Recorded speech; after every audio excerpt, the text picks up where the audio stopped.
សួស្តីប្រិយមិត្តគ្រប់គ្នាក្នុងថ្ងៃនេះខ្ញុំបាទចង់លើកយកអត្ថប្រយោជន៍របស់បន្លែ3ប្រភេទនៅពេលដែលយើងបរិភោគឆ្អិននិងទទួលបានគុណប្រយោជន៍កើនឡើងទ្វេដងជានៅពេលដែលយើងបរិភោគឆៅបាទ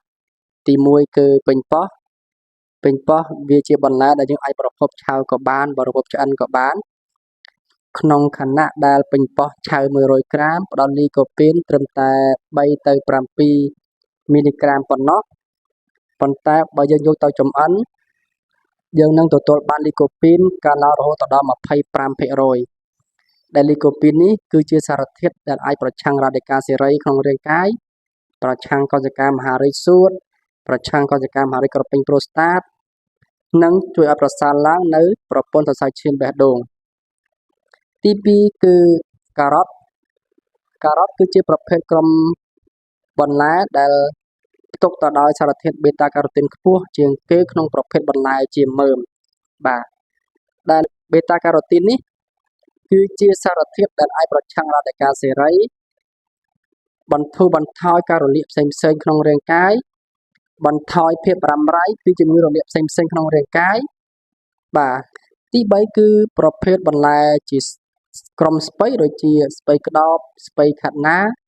ឬក៏ផ្កាស្ពៃខាត់ណាជាដើមចំពោះនេះដែលមានបញ្ហាក្រពះពោះវៀនស្រាប់ប្រសិនបើបរិភោគបន្លែក្រុមស្ពៃនេះឆៅនឹងធ្វើឲ្យមានអាការៈហើមពោះចុកឆ្អល់រមូលឆ្អល់កាន់តែខ្លាំងឡើងបាទហើយចំពោះអ្នកដែលមានបញ្ហាក្រពេញទីរ៉ូអ៊ីតចុកខ្សោយក្រពេញទីរ៉ូអ៊ីតធ្វើការខុសប្រក្រតី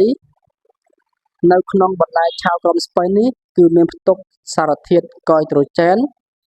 ដែលវានឹងទៅរំខាននៃមុខងារអាយ៉ូឌីនក្នុងការផលិតហូម៉ូនទីរ៉ូអ៊ីត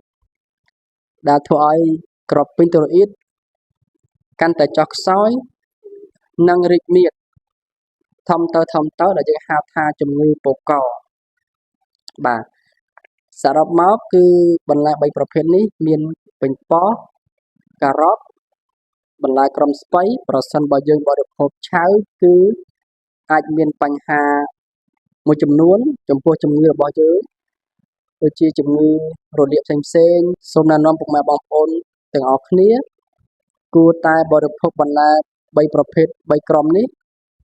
ឆ្អិនទៅជាការល្អបាទសូមអរគុណពុកម៉ែបងប្អូនចំពោះការទស្សនាវីដេអូនេះ